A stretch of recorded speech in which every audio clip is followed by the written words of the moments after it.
Okay, now this is, remember, this is like by the mastoid process. There's less hair here because we took hair from the bottom before. So controlling your lift, your over direction, and your finger position all in one go. Your lift, your over direction, and your finger position. And my last section for the crown.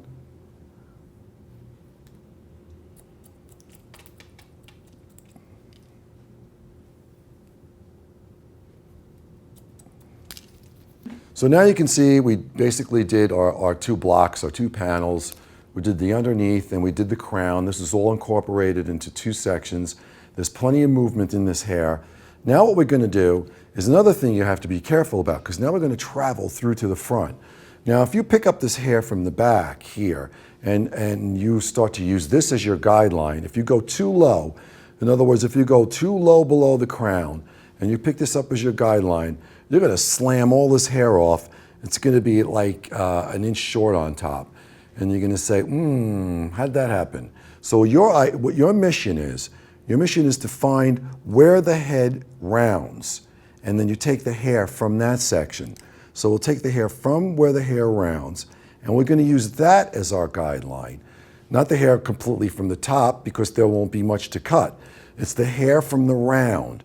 Okay, so you can see I have a small center strip. It's probably about a 1/4 of an inch wide. I mean, you can make it a little thinner, but don't go too much thicker, because then you're taking too much hair from the round. This is going to be our guideline, and we're going to work from the back across. Now back from talking about our section, you can see, here's our guideline from the back. Now if I go too low here, if I pick this hair up from below the crown, and I use that as my guideline, I mean, what's going to happen, guys? This hair is going to get really, really short here. So we're going to find the hair right in the center. The best way to do this is to place the comb. If you place the comb right to the root, you'll know where the hair is where the round is.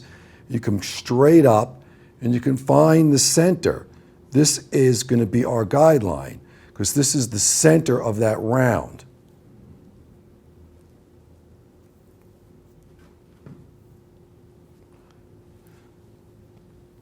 Okay, so now we're going to go completely across.